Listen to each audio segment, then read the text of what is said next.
Performance has been pretty tough in equity markets generally over the past 6 months and year to date. There's really been few places to hide.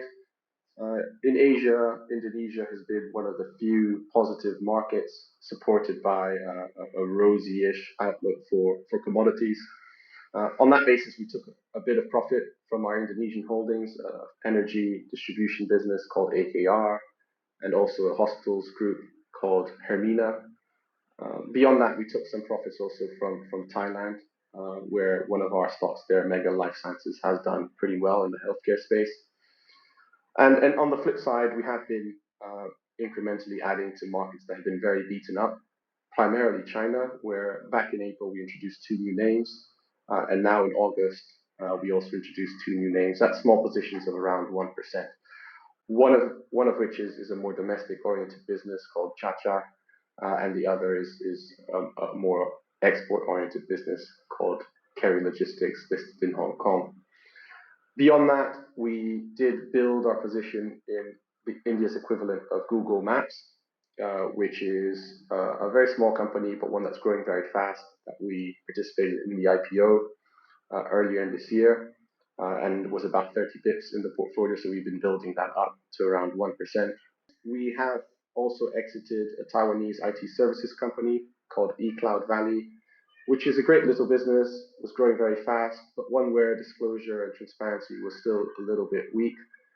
And the fact that the company was going through an equity placement, which was going to dilute shareholders like ourselves, meant that we felt it was better to exit the business ahead of that.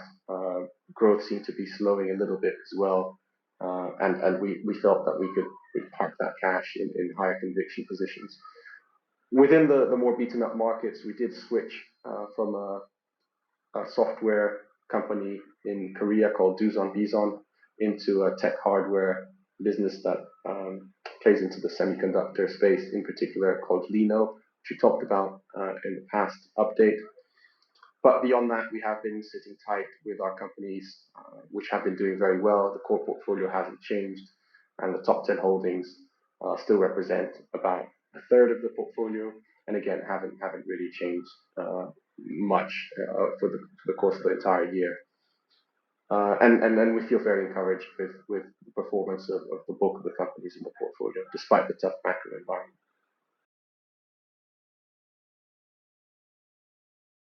Performance has been quite tough on an absolute basis. The last 6 months, the NAV of the portfolio is down about 5%, year to date about 12%. In pound terms, that's actually been helpful. So if you looked at local currency performance for the stocks, it's actually been weaker than that. So a weak pound has helped performance on a relative basis. And I think when you look at it relative to the benchmark, you have performed in line or slightly better than the benchmark. But certainly, as I mentioned earlier, it's been difficult market backdrop and really nowhere really to hide.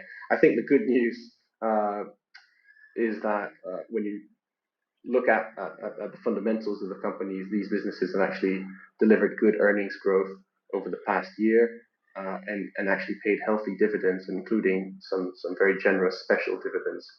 And as we approached the fiscal full year for the trust at the end of July, we realized that actually the income coming through our companies has been more than sufficient to pay the enhanced dividend commitments that the board introduced in January, where we doubled the level of the absolute dividend for the trust.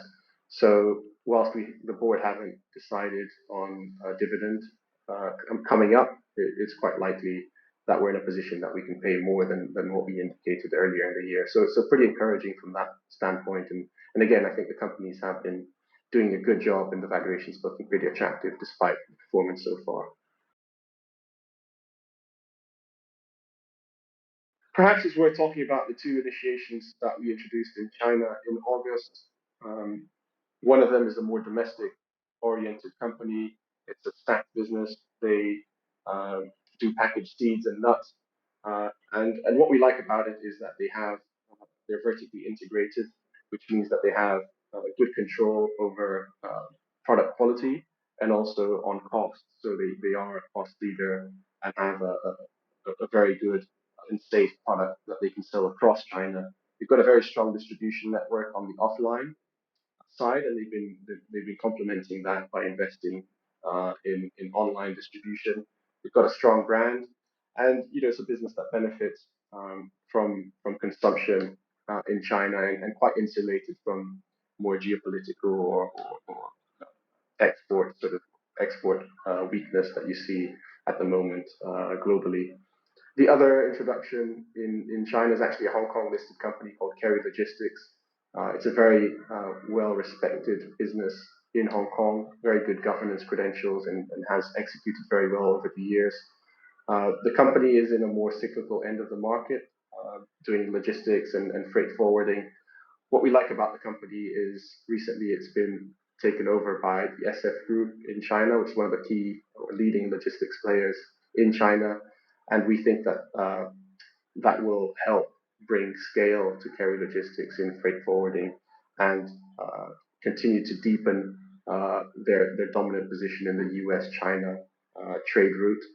Beyond that, they'll also expand their network in express deliveries in Southeast Asia, which again is something that the SF Group have a lot of experience with.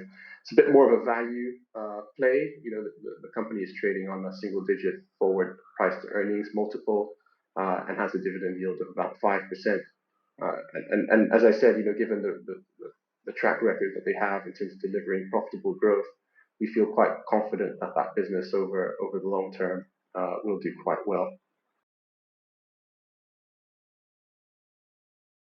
The key differentiation of Asia Focus versus other Asian equity products out there is really that small cap focus.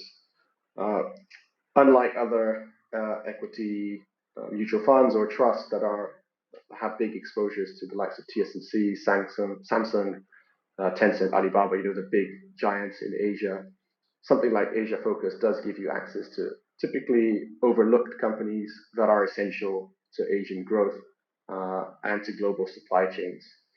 That means that we are capturing a lot of different themes that are popular, but that maybe are slightly cheaper than what you get when you're looking at the crowded names in the large cap space.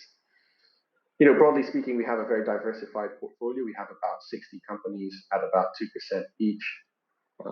Again, very diversified by country and sector. So when you look at countries, our biggest market is India at about 19%, followed by Indonesia and Taiwan at about 10 to 12% each.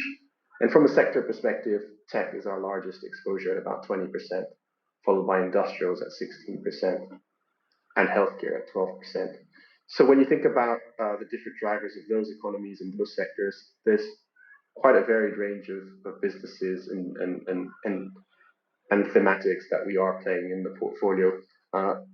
This is all constructed from a bottom-up perspective, so we're not necessarily building a portfolio from a top-down perspective, trying to capture these themes, but they do play out, and it's something that we are very aware of as we build the portfolio.